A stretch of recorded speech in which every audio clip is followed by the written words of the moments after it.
Welcome all my senior accomplished stalwarts on this panel. This is talking about ethical dilemmas. So something was touched a little bit when we were discussing the earlier panel was discussing.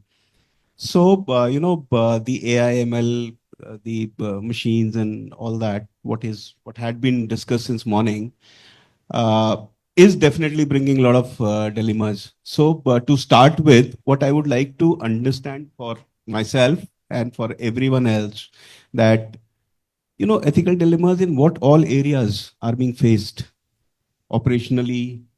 If you can, in one line, tell that, so that we can then build on that. So.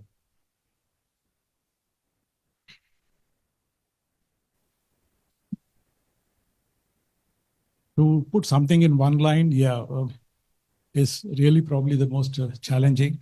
But then I've done it. My entire career was devoted to advertising. And I always believed that messages have to be very short, 6 words, 7 words, especially if you are writing a message for an outdoor, you can't go beyond 7 words. Visit the best site that gives you quick answers. Any question can be answered. And I think I'm giving you the hint what you can do to get quick answers. My co-panelists will probably, elaborate on that. Thank you. Yes, I think the basic question was, as an higher education institution, what are the different domains where we encounter ethical dilemmas? So I would like to be more direct than the abstract this thing. See, I think if you look at the key stakeholders, again, ethical dilemmas are faced by the students. And as a research-led institution, so we also, our researchers, faculty researchers face enormous amount of ethical dilemmas, and the perils associated with ethical dilemmas or compromises at the other side. So they have been at the receiving end as well. So that is the second kind of ethical dilemmas that we face. And finally, even when we look at it, so education institutions don't operate in isolation. So obviously we have to connect with the ethical dilemmas that is faced by the users of AI, which is essentially the industry who are building AI-led applications. So we have to be able to cater to address or support the use cases of AI in an ethical manner, and that has to start. As they say, charity starts at home. I think ethical responsibility starts within the education institutions. So I think these are the 3 broad domains of ethical dilemmas that education institutions have to address. I'll put it into perspective. I drive myself. I was driving to be at this particular venue. At 10:45, I was passing through a very crowded kind of a market, and I see a shop, which is a general store shop, closed. My ethical dilemma starts there, that a shop in middle of a very crowded market, how can it be closed at 10:45? And daily when I reach back at my home from my workplace, between 7 to 9:30, I see my wife placing 3 different orders. One to Zepto, one to Blinkit, one to something else, a similar platform. And I see 3 different people knocking my gate, somebody delivering a milk box, somebody delivering a bunch of potatoes. I am confused whether the shop being closed is an outcome of disruption of technology which is brought, or that employment which has been generated for 3 different folks. I'm telling the example of 1.5 hours and one house. Imagine the number of houses in a city like Bangalore, and for that matter, India, and for that matter, world. So I believe the organizers have very thoughtfully and in a very tricky way could think of a theme for a panel discussion, which I think, and with utmost respect to everybody, very difficult. The dilemmas are so intense, so intrinsic to whatever we do in our day-to-day things. I think I could see some of these students, I got a call that some of Jain students can come, but they had the exam. And this was again a dilemma, but since the next generation is sitting here, I am sure they will be more relevant set of people, the new techies, who will perhaps be able to solve with utmost respect, I think this generation will find it difficult to figure out a solution for the dilemmas, but I am very sure that the new generation will certainly do so. Young people here, when you join the work situation, don't expect life of comfort. Okay. Year one, you are given more time to respond to a particular project or a normal work. And the normal expectation is jobs become repetitive as you spend more time on work.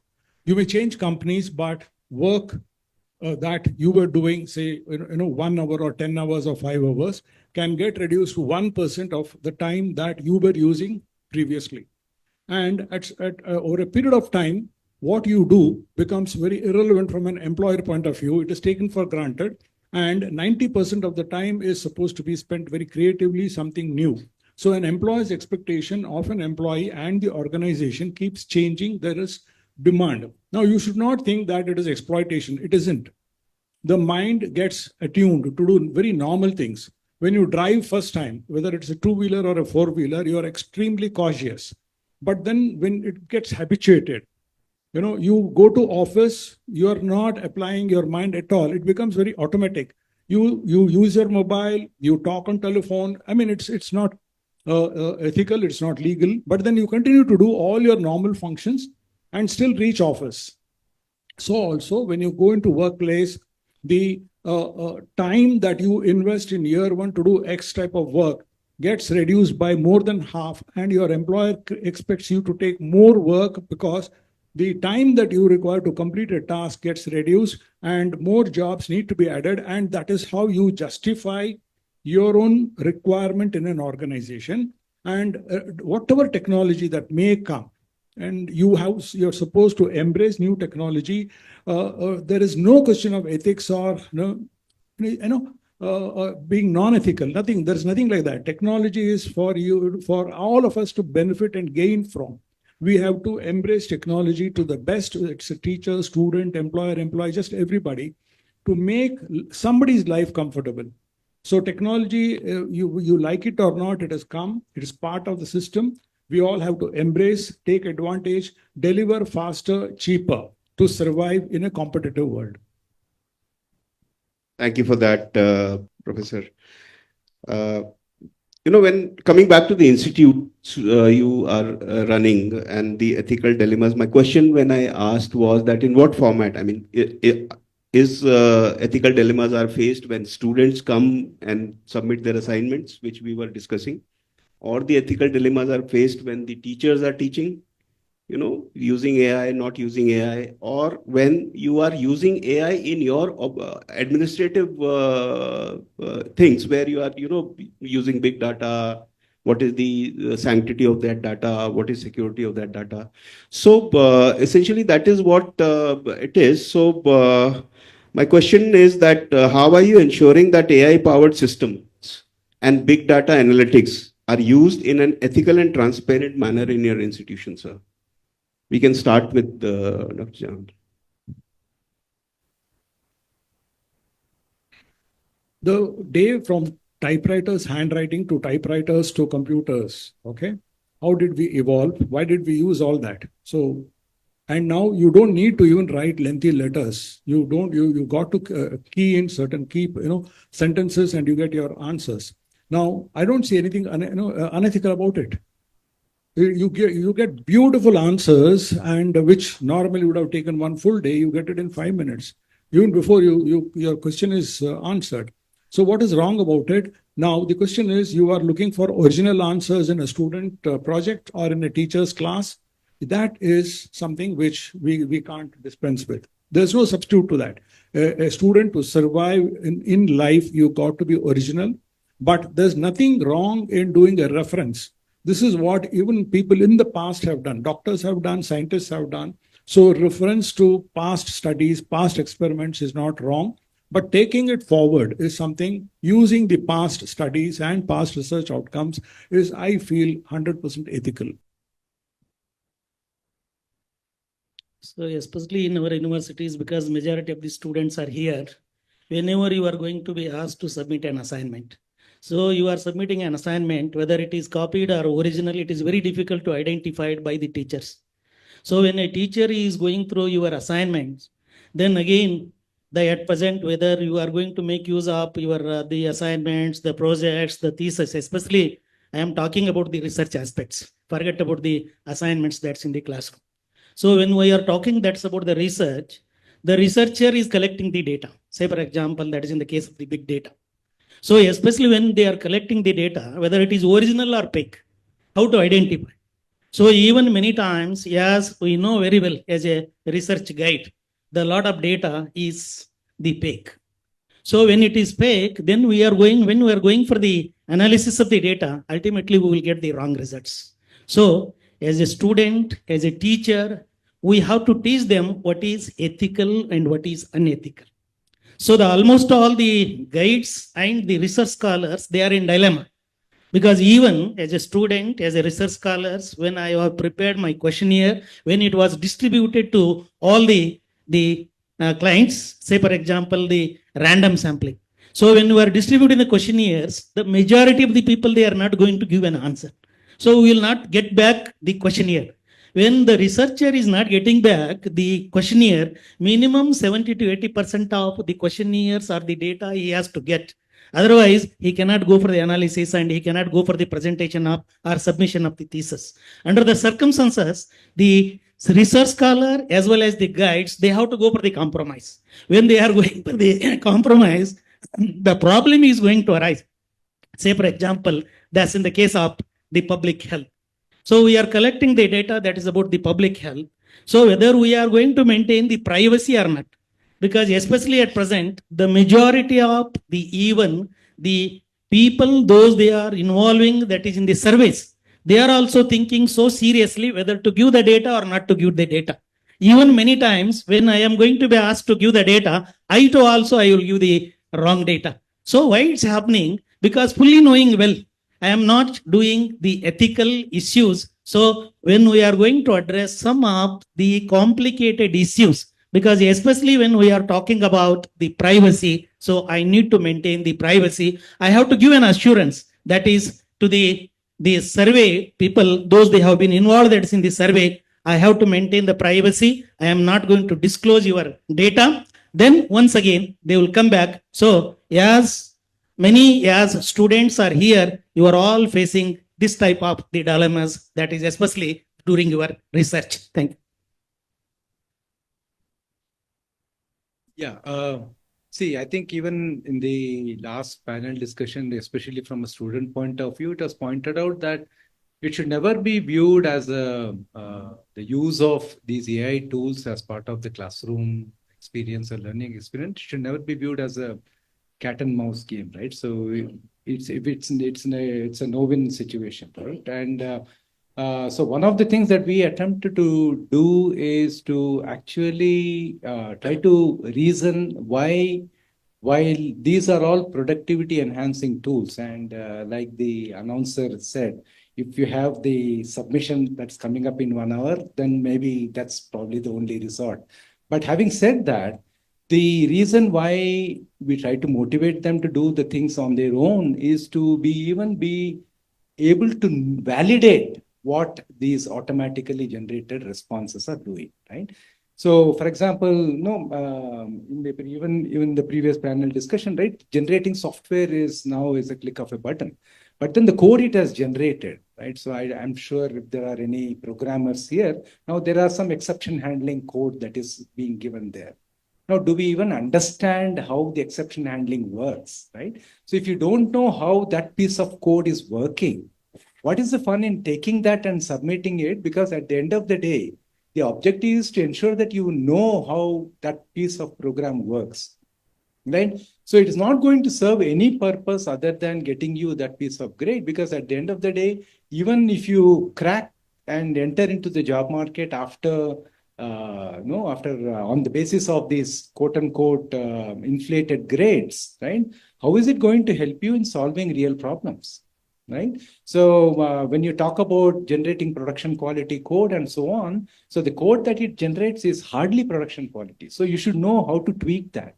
And by the time you realize that it is already too late. So I think you should, that's how we have tried to motivate students to, no, by all means, utilize ChatGPT or whatever it is to, for increasing productivity, but not at the cost of learning what is being taught in the class. Thank you. Sir, I believe the questions are changing. As an educator, 5 years back, I used to ask my students, have you done the assignment? Today, my question has become how you have done the assignment. It's not have you, that's not a question anymore. Have you done it? Everybody can do it. So while I talk to my colleagues and some of them are here, I normally tell them that I don't need a 2-page explanation of something which I've assigned to you. I need a 3-line explanation. Now you go to your chatbots, you go to your prompts, you go to your tools. See, as educators, we have to think the larger purpose, what we are doing and why we are doing. So if till yesterday I was reading a research paper written by a scholar, knowing fully that X has written this, and in my research article I was citing it, it was ethically correct. Today, if I'm referring to a prompt machine which is giving me some output, some response, I am creating an outcome out of it.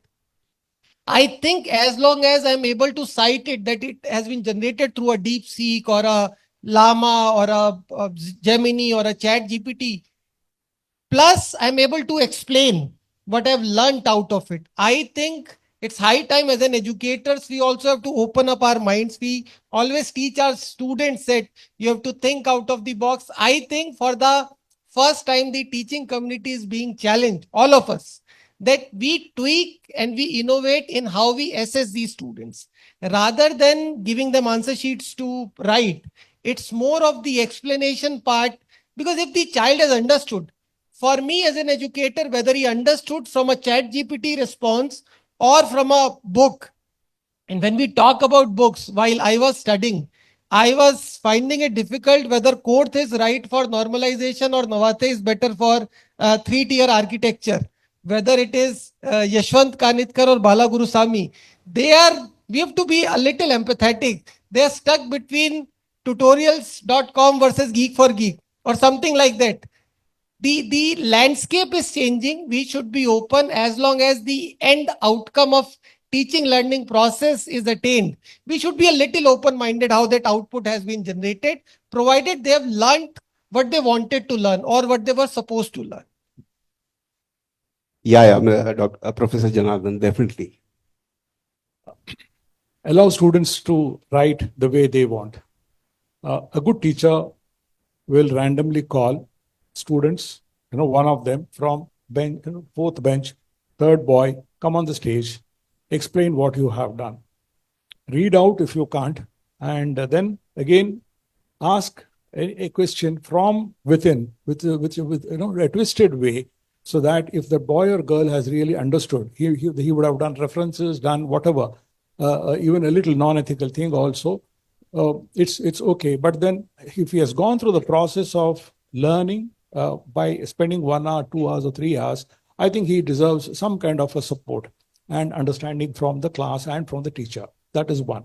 Now, and I know of an American professor.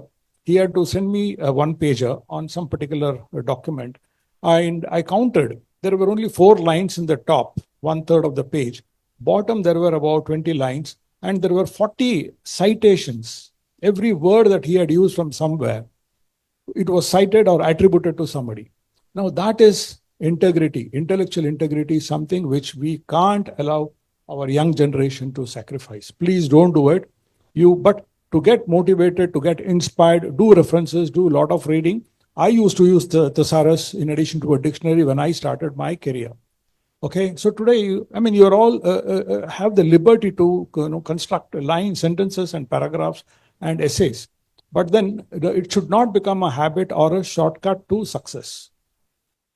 Very aptly said, Professor Janardhan. And as you said that when the a lot of students are sitting here, when you go out in the real life, if you have only used Chat GPT or any other things and not used your brain, I think you will be not successful that manner. So earlier also, Professor said that in the earlier panel that now Howard has resorted to something where one pager in the class so that at least that you guys can assess, the teachers can assess the learning curve of the student.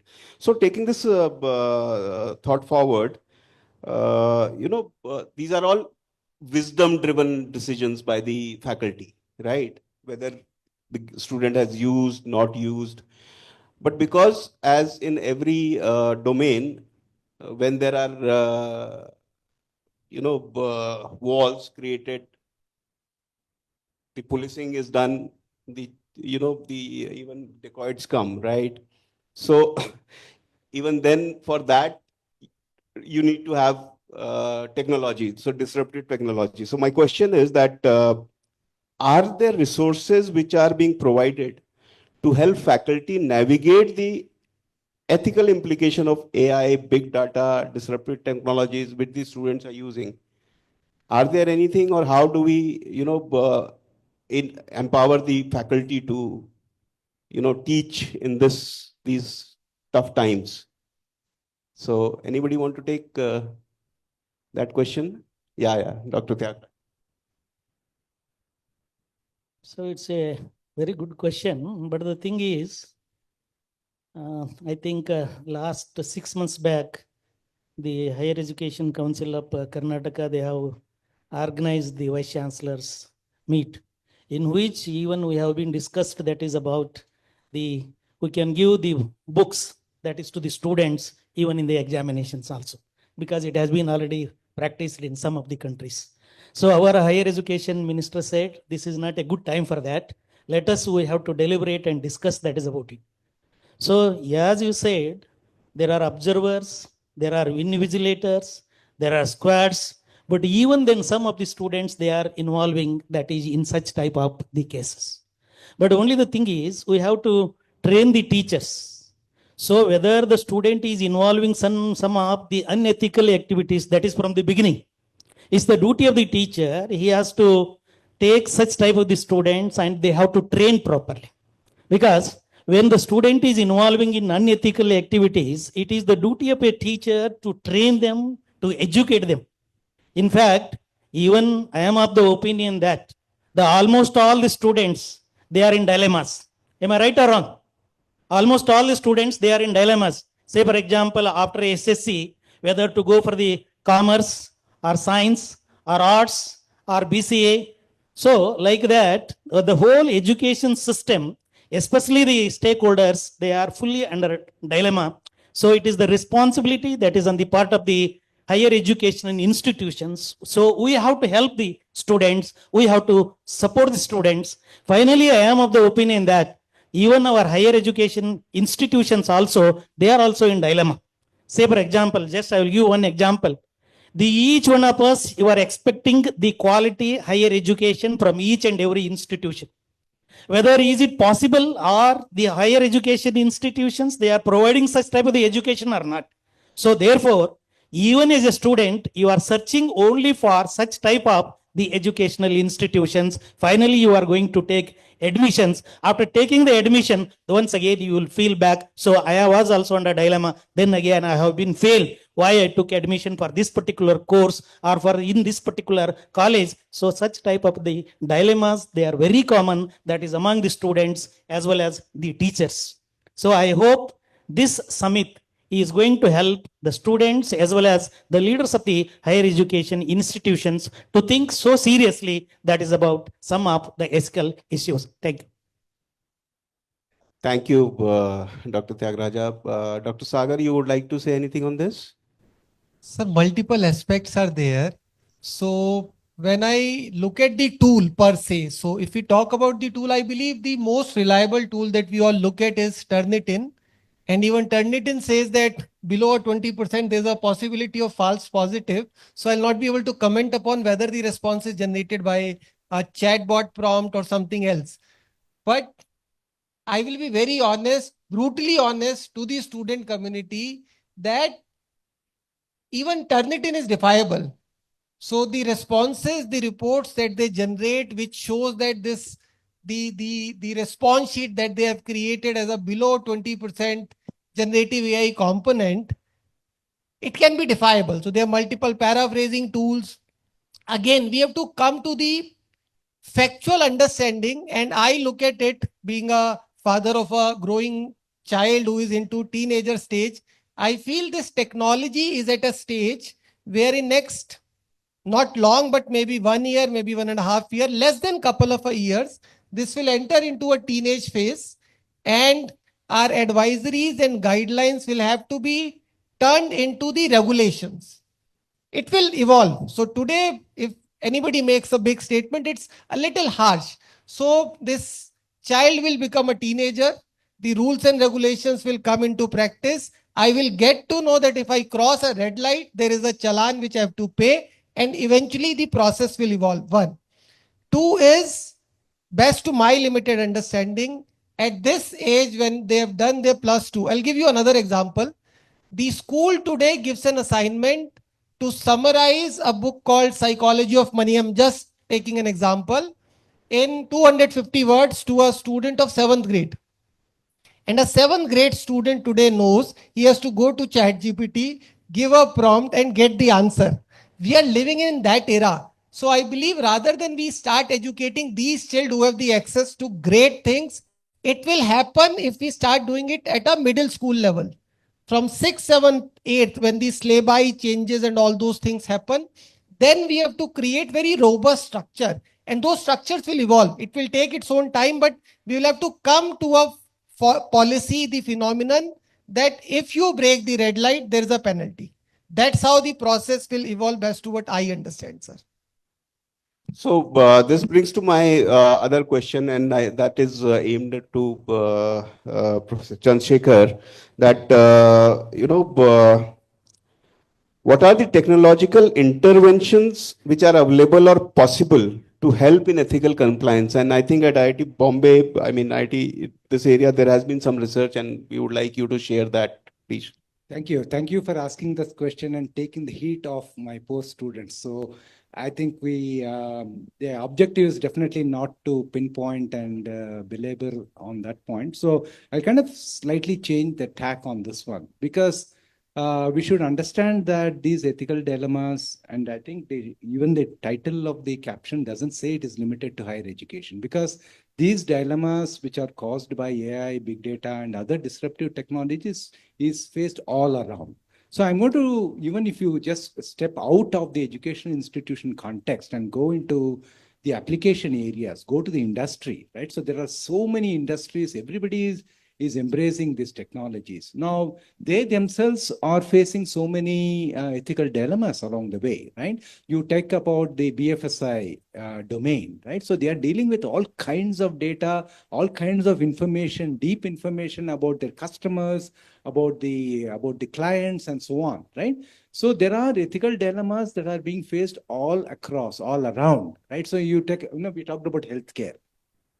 So everywhere these dilemmas are being faced. And so one of the interesting state of the art, if you look at it, right? So to me, the closest thing that comes to ethics, kind of ethical dilemmas, is security, for example, right? So security has evolved over a period of time. And today we have enormous number of tools, technologies, standards, which will ensure that more or less, right? Obviously, it is still not the end of the game there, but still we are reasonably okay when it comes to, we know at least how to ensure security compliance. But when it comes to ethics, now it is still a lot of gray area. And in fact, ethics as a topic is not new, right? It has been very closely linked, and it has been deeply studied. It has been linked to cultural value systems and so on. So now the only thing that has happened when it comes to technology is that now there is an expectation, just like the older, in the security, in the physical security, we used to put a physical lock there. Now we have replaced with digital locks. So along similar lines, so we are trying to look at what kind of technology interventions can we bring in to ensure ethical compliance. Even ethical compliance as a term is not well defined today. But at least there are two parts to that. And one of them is saying policy. right? So policy, at least there has been a good amount of progress that has been done. Now, even our own country's DPDP policy is one step in that direction. And for example, just recently, we were in a conference wherein the UN representatives were there because they were reviewing our digital public infrastructure projects, and they were saying, is it compliant with the United Nations policy on ethical use, right? So these questions, right questions are getting asked. So now where the next level of research, now if we have students and even faculty members who are engaged in technology research, is how do you translate these policy related documents into technological firewalls, right? So can we have an ethical firewall? Like we have security firewall today, which says that, okay, I'm trying to do something, I'm trying to access this particular data for this particular purpose. Can ethical firewall can put a rap in a knuckle and then say, no, you are not supposed to access this particular data for this purpose, right? So that is something that we are deeply looking into it, and we are grateful to Government of Karnataka for actually funding a center at IIIT-B called Center for Internet of Ethical Things. Even the name of the center itself is very interesting. Now we are talking about ethical things. Now, which means that we are already acknowledging that things are intelligent. So there is likely to be ethical dilemmas that are associated with it and so on. So that is something which we are looking into. We have a long way to go ahead, but I think this is a good start. Wonderful. So how much time we have? Okay. So now, since morning we had been talking about using AI in various things in terms of even creating question papers and assessments and MCQs and whatnot. So the thing is that AI has its own biases, right? And and generative AI is very crazy. So one day I did a research on, I did a prompt on Chinatown in Bangalore. So AI started talking about Chinatown in Bangalore. There is this, they do events, they do this, they do that, So can you imagine what kind of crazy stuff is happening there? So, how do you address potential biases in AI-powered systems and big data analytics, Dr. Janardhan, Professor Janardhan? This is where any of us, if we rely too much on technology without using our own intellect, we get caught because we are cut pasting something which is written by a machine, and the authors who put that text, they did it in their country and to promote that particular country's philosophy or business interests. So either India should come out with a matching technology solutions, or every country should start doing it. Otherwise, we end up getting caught for having shortchanged ourselves. So I don't think that is the purpose of a young boy, girl coming into school, college. So you are given enough time and support from family and from the parents and the teachers in your school and classroom. So please follow the proper way that and use your time very usefully. Go to libraries, do extra study. Every teacher cannot be wonderful teachers, but then they are doing their task. But there are great teachers within that given context. Make use of them, and for the kind of knowledge that you already have after you pass class 10, that is good enough. Your English ability, your communication skill, everything is good enough. What you have learned in school and spending more time in library will make you more stronger. So, but then again, how to write a beautiful essay. There is nothing wrong in you writing one on your own and going to a machine to ask for and do a comparison of how a machine was better or how it is it is giving a different version of how Mr. Ved Prakash just now mentioned. Okay, so there is definitely a machines can do mischief, and therefore we've got to be very careful. But then aircrafts have been flying for decades without relying on AI and things like that. So you should now be a little more cautious to see what is a reliable technology friend and what is not. Thank you. Anybody else would like to take this fairness and biases in AI and how we are addressing that in education? After you, sir, please.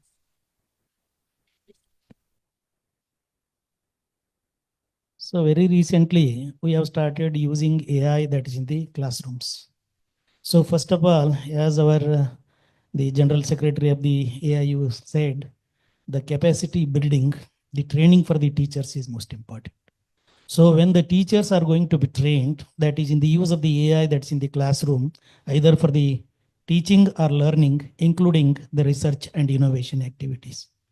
So since we are the beginners, because engineering colleges, they have been adopted the technology almost 30, 40 years onwards. But the higher education institutions, especially the schools and the colleges, very recently they have been started using the technology that is in the classrooms. So therefore, even using AI, whether it is right or wrong, say for example, when AI is used for grading, as an autonomous, the machine, it may grade it properly, it may not grade it. So if something goes wrong, then unnecessarily the students are the sufferers. So therefore, whenever we are using the AI, in my opinion, using AI is good for the improvements that is in the education. But at the same time, we are in dilemma whether to use it or not use. So why we are in dilemma? The problem is whether the AI is going to improve our thinking capacity, the creativity. So even many times when a school student, he or she, they are depending upon only the machines, they are going to lose their thinking capacity, the creativity also. So that's how the parents, the teachers, we have to concentrate more whether my kid is thinking independently or not. If once they are going to lose that independent thinking capacity, I have my own doubts. Even the machines are not going to help our students, especially that is in the field of the education. Sir, I believe the way to error is human. Similarly, to have biases is also human. And we have to remember that these data sets which exist all over, they're created by human beings. These algorithms today which are predicting future or which are learning from itself, they've been prepared, manufactured, created by the human beings. So bias, as long as we remain biased, our data sets will be biased, our algorithms will be biased. So we have to kind of think above it. While as soon as you asked this question, I just one thought triggered in my mind. I opened my phone, looked at Google. I had a different thought process. I typed top CEOs, individual pictures. I was hoping that it would be 70% or 80% of male and remaining 20-30% female. But to my surprise, it was more or less equally distributed. So since we are talking a lot about women empowerment and a lot of empowerment is happening on ground, so our data set is from being right skewed or left skewed, it is being coming to a very rational kind of a situation. So I believe it's a collective responsibility if we are able to create our data sets which are unbiased, which is a very difficult job. We all have biases, and biases are again best to what I understand can be categorized in two different ways. I may have a bias towards my spouse because she is my spouse, and I may have a bias towards somebody who has earned that position. So while we work, so I'm trying to address the student community. At times, it's very easy to believe that a teacher has a bias towards a certain student. It normally happens. Yesterday, I was talking to my team on changing role of the educator and the kind of problems we are facing while dealing with these students because they know their rights. I don't know how much they practice their responsibilities, but they are very aware as far as their rights are concerned. And they normally allege that X teacher is biased towards Y student. Now, the first thought that comes to my mind is, it can be for a wrong reason as well. But a teacher and student, if they didn't know each other, the bias might be an earned position. But as far as teaching learning process is concerned, I believe as long as we create unbiased data sets, the world will be more unbiased, though it's a difficult job, but somewhere somebody has to start. And I believe the people sitting here should take the first step towards it. Okay, now coming to my last question, and as you said that we should not be, bombarding the students. Uh, the students and the faculty, of course, using AI or whatever, is creating, I mean, their own original content also, right? So the teachers are, it has been happening that. So how do we protect that data which the faculty is creating and which the student is creating? How do we protect that in the era of AI and all these disruptive technologies? What privacy are we employing?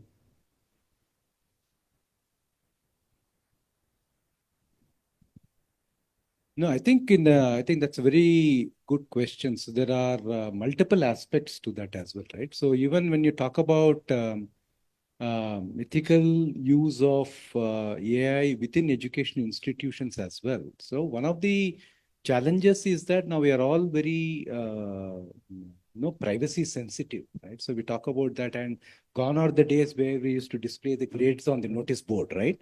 So these days we try to send them across as personalized messages and things like that.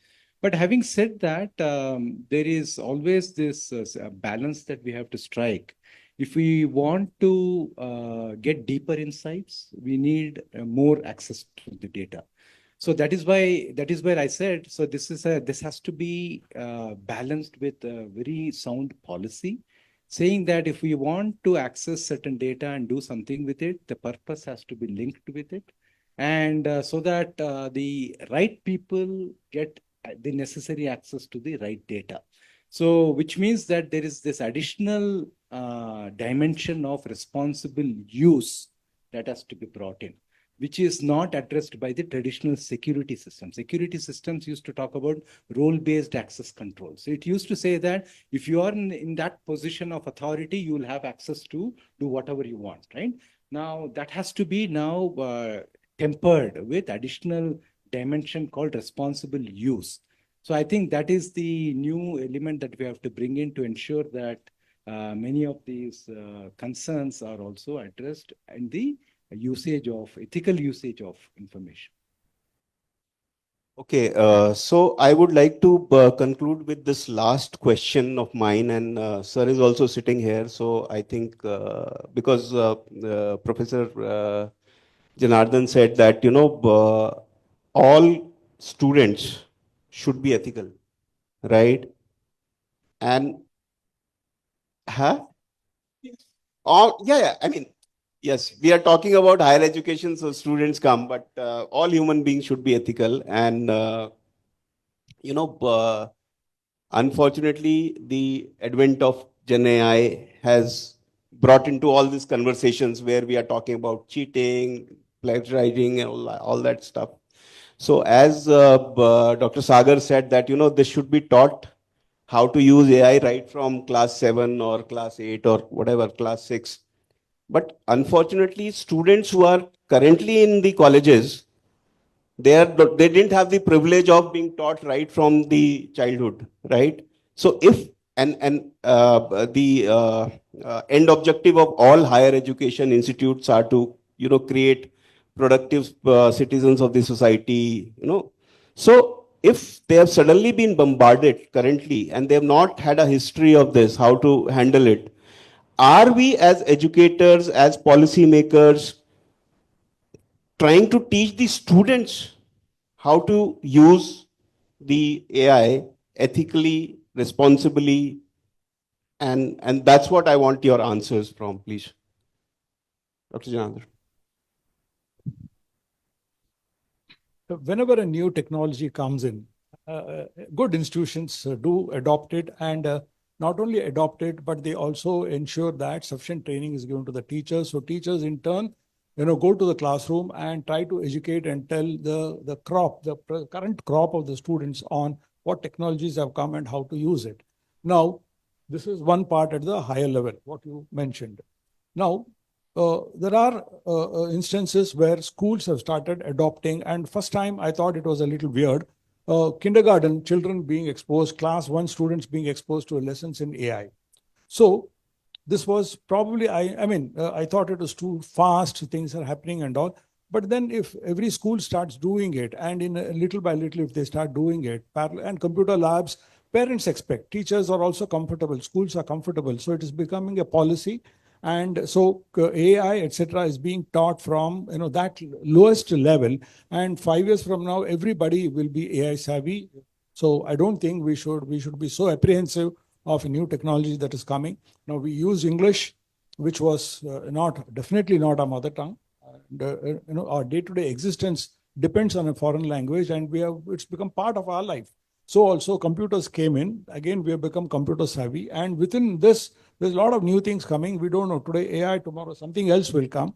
We will embrace that also, because the human mind is something which can adopt, and the human mind does not think of the impossible. That's it. Thank you. So to add something, I am of the opinion that we have forgotten the equity also. Because compared to the students of the Bangalore and again Davangere or Dharwad. So whatever the exposure it has been given to the students that is at the capital city like Bangalore, that is related to use of the technology or AI. So we have to think of that's about the rural areas also. Because BW is organizing the summit like this, that's only in Bangalore. So I am going to suggest the BW, instead of organizing this type of the programs that's only in the Bangalore, you can organize this type of programs that's in different cities of Karnataka also. So when you are taking these kinds of the technology or the AI, when the equity is not there, then again a lot of comparison is going to take place. Say for example, a student completing the BE that is from Hubli or Dharwad, then again he is competing that is with the student who is completing the BE that is at Bangalore. Look at this problem. So the use of technology that is for the BE completed that is at Bangalore is very easy for them. It's a cakewalk. But as far as the rural area students, even in our educational institutions, including the universities, as we are seeing today, the student who is coming from MA or MSc or MCOM, they have not even used the computers, desktop. Forget about the other aspects. So that's how we have to think so seriously. That is about the equity is also equally important, that is in the use of the technology as well as the AI. Yeah, I think that's an excellent question. And thank you, sir, for bringing in the topic of equity, because at the end of the day, it's one thing to give something in the hands of somebody and then keep berating, saying that it's being used incorrectly, right? So instead of that, I think generating awareness of what are the right things, how do you do that, and making it accessible across the whole spectrum. In fact, when you talk about equity, one is the regional equity. The other aspect that I want to highlight is equity even across disciplines as well, right? It's not as if the AI ML is now the is the treasure of computer science or information technology, right? So this is something that is cutting across the entire set of domains. So in fact, we used to conduct specific programs wherein we said that this is an AI/ML program for people in non-circuit branches, right? So what are the things that a civil engineer can do to benefit by using AI, mechanical engineering, right? So that is why when we talk about equity, we have to kind of ensure that the entire spectrum of learners are told how to benefit from these things and what are the right ways of using it. I think that's an excellent point. Thank you.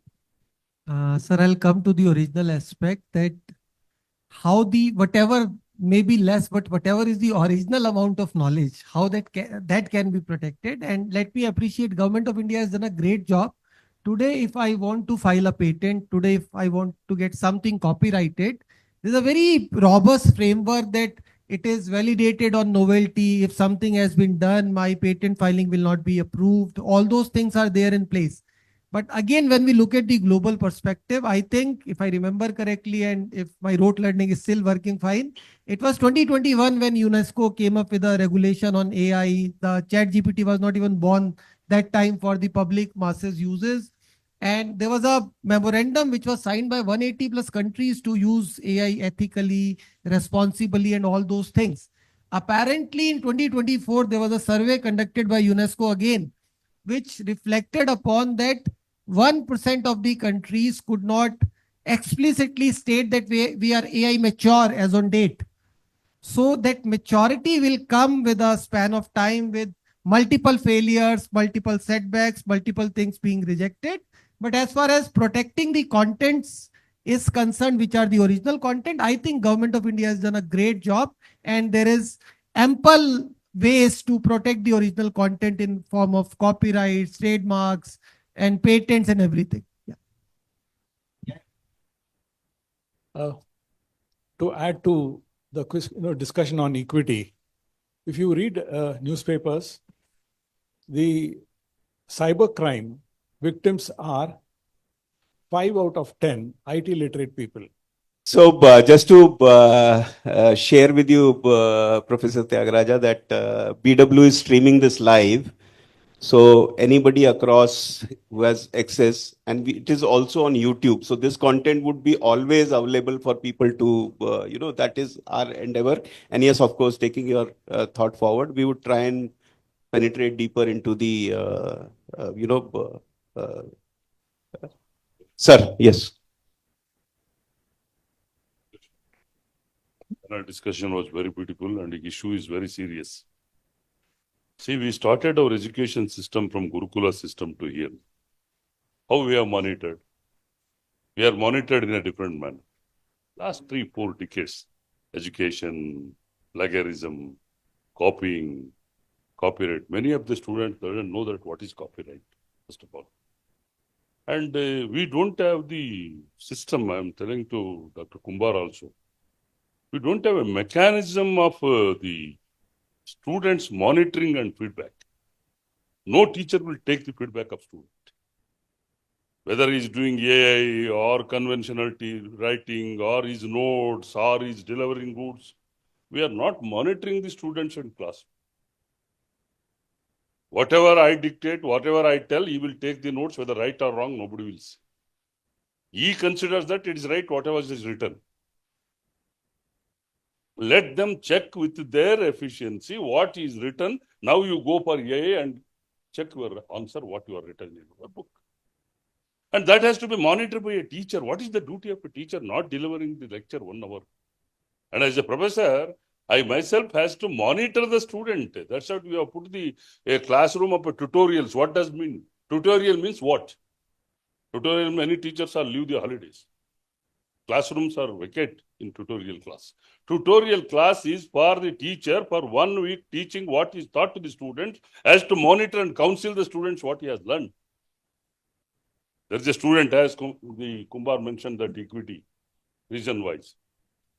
Go to Afzalpur or Aland in Gulbarga district. You don't know, my dear students. First we have started the Ambedkar School of Economics in Bangalore. We have conducted the CET test. The first ranked student from the Afzalpur. From Afzalpur, first ranked student in CET. Students are more or less the same. A poor student or a rich student or slow learner or a fast learner, that a teacher has to assess why it is become the slow learner. What does it mean, the slow learner? All this plagiarism will start today, even now. There may be science students are here now. I will tell you, even today, this writing of a record, his whole classroom is same. Agree with me? I know because I'm a science professor. I worked for 32 years as a professor in biotechnology. I never seen the change of record in 1 year classroom, that the same record. That means students are not applying and teachers are not monitoring. And you have to counsel. That is the plagiarism. You are copying a record and submitting to a teacher is a plagiarism. And that students doesn't know that. The recording, even our scientific bands are same. Photographs are same. Lines are same. Words are same. And we need some changes in monitoring all these plagiarisms through AI or through any other mechanism. It needs, my last word is to all my students and teachers, in learning and teaching process, we need the honesty in learning. Honesty in learning. Honesty in teaching. Honesty in writing. But everything will become fine. If honesty is not there, I will commit mistake. as the Professor Janardhan mentioned, that out of 10, 5, where it is. Because the illiterate man doesn't know how to commit the mistake. And I am a literate of, I know how to commit the mistake. I'm committing a mistake by knowing. That should not be happen. That's what my sincere advice, all of you, that you try to be honest in learning and teaching. If you are teaching, you teach honestly. You learn honestly. If you are not, you don't try to manage in teaching and learning. That's my last word. Thank you. Thank you, sir. And my apologies to Professor Kumbar for. Just I will add something that is to the Professor Niranjan said, that is regarding plagiarism and the copyright. So since I am the Professor of Library and Information Science, since 1980s, we are teaching to our students that's about the violation of the copyright as well as the plagiarism. So this plagiarism is happening, as you said, you are 100% right. It is the duty of a teacher to take care of whether the article submitted by the student or the assignment submitted by the students or even in the field of the science, as you have said, one man is writing, remaining all students are copying. Because of that, all the books are quite common. Yes, but during 90s, especially after the establishment of the Implement Information Library Network, that is at Ahmedabad, so we are trying our level best. Each and every universities, they have to submit the thesis, the copy of the thesis, that is to the Sodhaganga. But even till today, the majority of the universities, they are not submitting. So it is the duty of the university, it is the duty of the teacher, it is the duty of the student to submit the copy. Why they have to submit the copy? Just to avoid the duplication of the research. But even till today, as I am seeing, some of the thesis, if it is from one is the customers caretaking, that's in the Devangere district. The another one is that is from the Ballari district or from the Dharwad district. So this type of the studies, especially that is in the field of the research, they are not going to helpful. That is especially to our country, because we are talking about the what we speak. That's about the higher education system. It has to improve. We have to provide the quality education to our students. If as you said, if both the teacher as well as the students, they are honest. I am of the opinion that even in the society, this word honesty is missing from the society, because it has to come from the parents.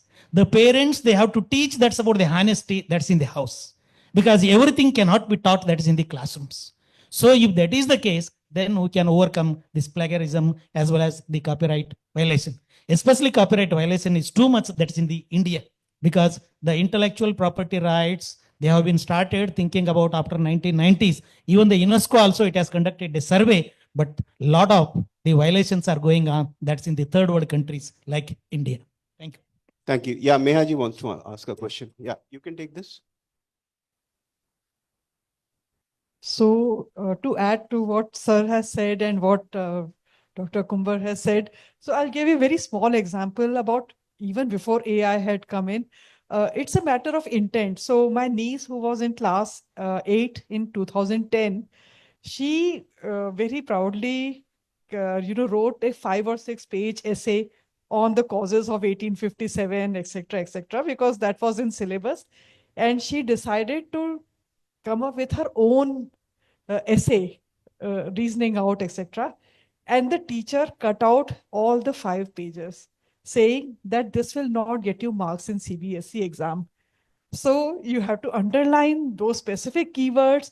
Now, what is the kind of signal that the child is getting about what she should be writing? Because by the 10th grade, you are so trained to write specific language, specific lines, underline specific words and sentences, and that will give you your 100% or 99%.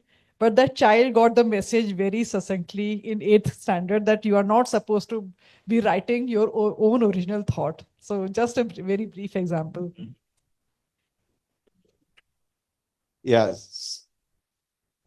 Dr. Niranjan raised a very valid point of common answers from students. Now we know that whenever students are asked to do projects, most of them go to JC Road. I'm talking of Bangalore, and every right, a class 8 fail boy there in one of those stores will ask what project, what subject, what department, and he will give this kind of, printouts to you.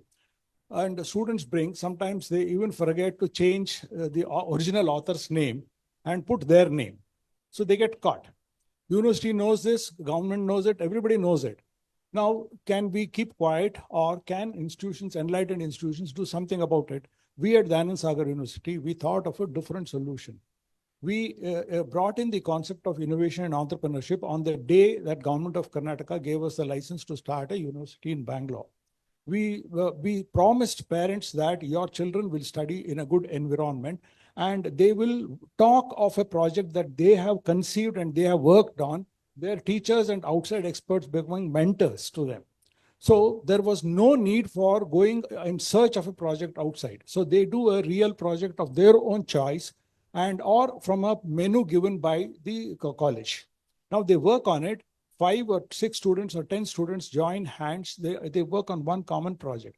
And by the time they come to the last year of their study, they own a company, and which is funded by, again, through Government of India support and through industry support. So I was successful in writing a project to Government of India, got a 10 crore grant.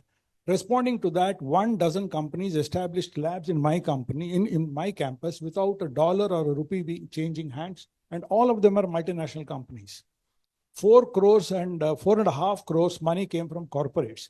So we are right now in the process of supporting young people.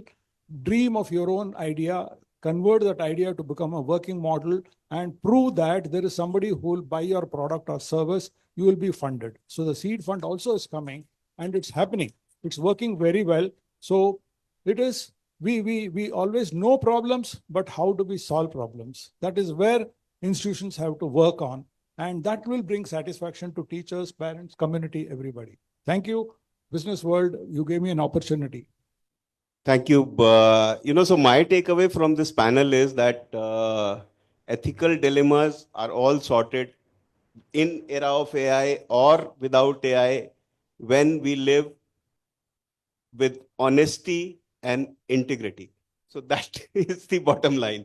Thank you, my panelists. It was an very enlightening session. Thank you so much. Thank you, sir.